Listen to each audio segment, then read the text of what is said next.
mga kaibigan, mga kalingap, narito na naman tayo sa ating YouTube channel at gagawa tayo ng panibagong reaction video. At dito sa reaction video natin mga kaibigan, ang ating topic ay for today ay si Lolo Nestor at ang mga wakwak.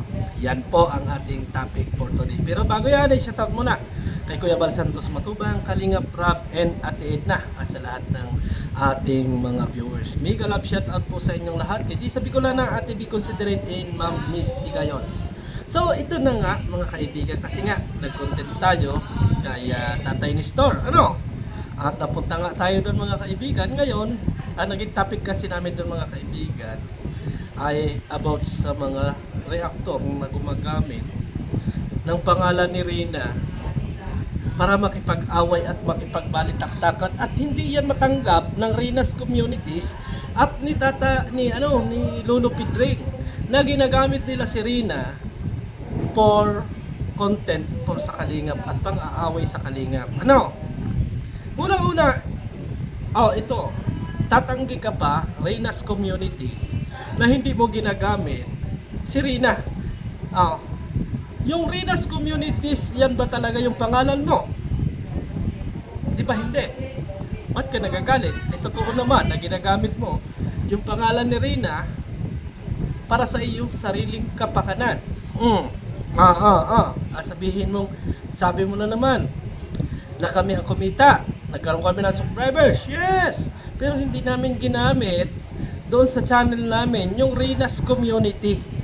Nag-content kami ayon sa nasa isip namin at yung nakikita namin, pero ikaw mismo kitang-kita na Rina's community ang dinadala mo, pero nakikipag-away ka. Ang tanong sa atin mga kaibigan at ang tanong ko sa iyo, Rina's communities, hindi mo maipakita yung mukha mo diyan sa mga live mo kasi hindi naman talaga ikaw kamukha ni Rina.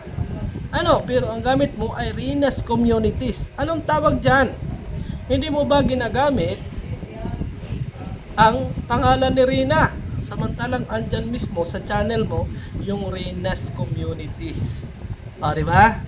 Real talk. Ba't kayo nagagalit at umiiyak? Ay pawang katotohanan lang yung ating sinasabi. Nagagalit kayo dahil ibinibiringwas namin si Tatay Nestor. Hindi.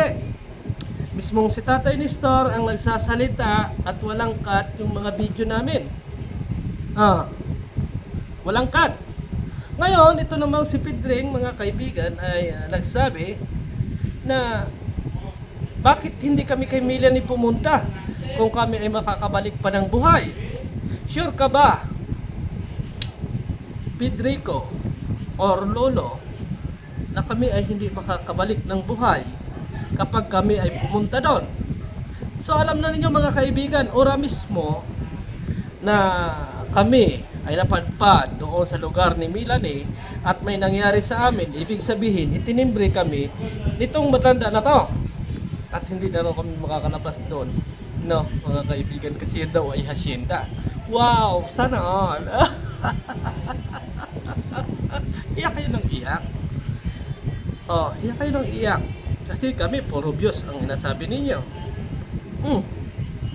Kaya ano ba lang ginagawa nyo? Hindi ba for views na tinitira ninyo ang community ng Kalingap, lalo-lalo na yung 3M na sinasabi ninyo? Buti nga may 3M Tubig lang ang problema. Pero magagawa na. At pag nagawa 'yon, wala nang problema. Di ba?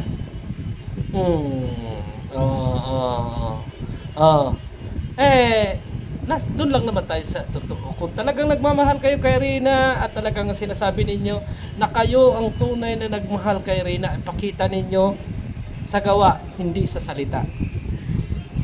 Palitan mo, Rina's communities, yung pangalan mo at magpakita ka diyan sa live mo kung hindi mo talaga ginagamit. Di ba? Kung hindi mo ginagamit ang Rina's, hindi mo matanggap sa sarili mo kasi totoo. Di ba? Hindi mo matanggap. Di ba? Ang sabi mo walang ambag si Berador kay Rina. Hindi mo natatandaan. Hindi pa kayo sponsor kay Rina Kami na ang nag-sponsor sa bahay ni ni Lolo Nestor. Lang alam ka. Ala kang alam. Ano? Bago ikaw ay paiyak-iyak dyan, ilabas mo yung mukha mo. Huwag kang magtago dyan sa Reyna's Communities, ilabas mo yung pangalan mo. Maniniwala ako sa iyo na totoo yung ipinaglalaban mo. Pero pag hanggang ngayon, Reyna's Communities pa rin yung ginagamit mo at nanlalait ka ng kapwa mo tao at ng mga reaktor na dito sa Kalingap, abay duwag ka. Duwag ka. At may bala ka pa pumunta kay Tatay Nestor para hindi ma-brainwash. Puntahan nyo. At alalayan din nyo yung matanda kasi nalungkot yung matanda eh. Nalungkot yung matanda ng buhat kasi nang dumating sa inyo ay hindi na halos niya nakikita yung bata. Ay apo din yun. Kinanyan nyo na kasi. Bago kayo iiyak-iyak at sinasabi ninyo hindi nyo ginagamit si Rina. At sinasabi nyo tayo yung nasabi. Pero ang katotohanan, kahit hindi na kayo magsalita at magpaliwanag, kitang-kita na ginagamit ninyo ang pangalan ni Rina. Real talk. Sabihin mo na namang hindi. Kasi nabubulag-bulagan kayo sa sarili ninyong ginagawa. Nabubulag-bulagan kayo sa inyong mga panatiko. At may napag-alaman pa ako. May napag-alaman pa ako. Yung palang pinagawa ninyong bahay ay hindi talaga nakapangalan kay Rina kasi bata pa si Rina. Ngayon, naging bahay bakasyunan ng mga sponsor. Di ba? Ibig sabihin mga kaibigan, kung sino ang maggagamit ng bahay na yon as in yung mga sponsor na talagang hindi talaga kay Rina kung hindi para doon sa mga taong katulad ni Federico, pag pumunta ng daet, doon sila titira. Halimbawa, yung isa pang nasa bang bansa yon, pupunta rin ng daet, doon din ang tira nila. Ibig sabihin mga kaibigan, ginamit nila si Rina para magkaroon sila ng bahay bakasyunan. Ang yabang. Ang yabang. Pero si Rina yung hindi talaga totoong bahay ni Rina mga kaibigan. Ora mismo magbago yung isip ng ibang mga sponsor ay tuluyan mawawala. 'Di ba? Tuluyang mawawala. Inutuon nyo lang yung mga sarili nyo. Inutuon nyo yung mga viewers nyo at lahat. Hindi kami yun ang uuto, kayo. Kasi kitang-kita mga kaibigan na ginamit ninyo yung pangalan ng bata para magkaroon ng mga subscribers. Akin, aminado tayo, nagkaroon tayo ng subscribers. Pero yan, mga kalingap yan. Kasi kung lahat ng sinasabi ninyo na kay Reyna's yan, yung subscribers natin, nawala na yan, ubos na yan. Kasi nung mga panahon na magkaroon ng Edren, yung Erika, mga kaibigan. Nung magkaroon ng Erika, binabanatan ako nung mga Reyna's Communities, yung mga nagko-comment na yan. Di ba? Sumikat nga naman si Reyna's Communities. Hindi naman niya mailagay yung kanyang pangalan. At hindi niya maipakita halos ang kanyang mukha sa kanyang mga live. What happened to your face, my friend? Magpakita ka ng iyong face. At tulad ni Lolo Federico, na kahit alam natin na talagang kamukha ni Derek Luilsa at talagang hindi mapakinabangan ang mukha, ay talagang inilalabas niya yung kanyang mukha. Hindi katulad mo na nagtatago ka na sa iyong YouTube channel, sa bawat live mo nagtatago ka, itinago mo pa rin yung iyong pangalan. May pinagtataguan ka ba? May pinagtataguan ka ba? Puro daldal ka dyan. Pero yung makapagpakita sa iyong YouTube channel at maipakita kung ano ang tunay mong pangalan dyan sa iyong YouTube channel ay hindi mo na magawa. Ayaw pa kayang ipaglaban ng tuluyan yung mga sinasabi mo na paninindigan. Sabi nga natin mga kaibigan, mga kababayan, darating ang time, iiwanan ng lahat itong si Rina. Pati ng mga Reyna's Communities na yan, pati ni Pedring na yan. Sa totoo lang, iiwanan nila yan. Kasi wala namang forever. Aso lang, walang naging magandang nangyari sa buhay ni Rina. Kasi hindi na nakapag-aral. Oh, di ba? Sa halip na nakakapag-aral, napupunta doon sa mga bagay-bagay na katulad natin, halimbawa na nakikipagsalamuha sa kapwa-tao, hindi na magawa kasi gusto nilang ikulong sa sariling mga palad na akala mo ay sila ang nagluwal talaga, mga kaibigan. As in, ang tanong dito at tunay na point at talagang pinag-uusapan ang tanong at ang sabi nga ninyo, hindi nyo ginamit, pero alalahanin nyo sa inyong mga sarili na ginamit talaga ninyo si Rina. Kasi kung alam lang ni Rina na ginagamit yung Rina's communities para mang-away at manghamak ng iba, matutuwa kaya yung bata. Ibig sabihin, mga kaibigan, mga kababayan, pinagsamantalahan ninyo yung kahinaan ng bata. Pinagsamantalahan ninyo para magkaroon kayo ng earn or magkaroon kayo ng subscribers sa inyong mga YouTube channel. Oh, ganito na lang. Rina's Communities, baguhin mo ang YouTube channel mo. Yung pangalan lang. Ilagay mo yung mukha mo, ilagay mo yung tunay mong pangalan. Maniniwala ako sa iyo na nagmamahal ka kay Rina. At sasaluduhan kita na isa kang bayani para kay Rina. Kasi ayaw mo madala yung pangalan ni Rina kung saan.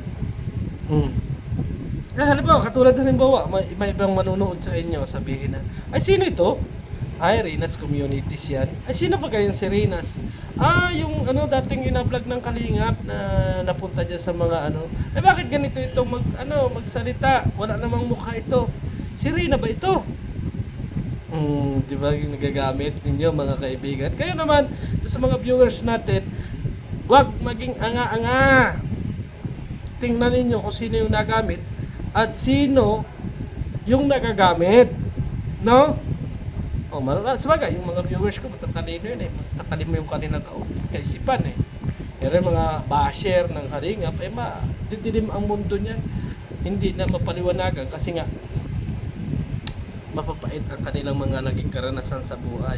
So ayan, inilantad na natin yung mukha mo. So siguro bukas o makalawa makikita natin na nagla-live na siya diyan, na nakaharap na sa kanyang mukha yung yung live stream. Ay kakahiya naman. Ako yung namin, yung content na yon, hindi namin sinabihan si Tatay Nestor. Na Tatay Nestor, ganito ang sabihin mo, ganun ang sabihin mo. Sinasabi lang namin yung karapatan ng matanda dahil siya yung nag-alaga. Siya yung naghirap, kayo ang nagpasarap. Di ba? Buti nga ngayon, mga kaibigan, tumaba-taba na si Lolo Nestor eh. At least nandito pa rin kami na kung ano ang kailangan ni Lolo Nestor ay naiibigay namin. At kung halimbawa may mambabas dyan kay Lolo Nestor, andito kami na ipagtatanggol namin ang isang Lolo Nestor. Diba? Kasi beneficiaries pa rin namin. Bago ngayon, balak pa rin yung puntahan para alam nyo, mga kaibigan, pag laging ang ipinapairalan nyo ay pira sa inyong kaisipan, si Lord ang gagawa ng paraan para magising kayo sa katotohanan. Diba? Sasabihin niyo bakit nadamay ang pera? Kasi halos lahat ng kilos ay dinadaan natin sa pera. Bibigyan natin ito, bibigyan natin yon para magkaroon ng pera. Pero ano ba ang tunay na makapangyarihan? Diba ang Diyos? Sa ngayon, nagagawa ninyo yan. Pero unti-unting babalik sa inyo yung mga bagay-bagay na ginagawa ninyo sa kapwa. Ay, hindi lang gamit.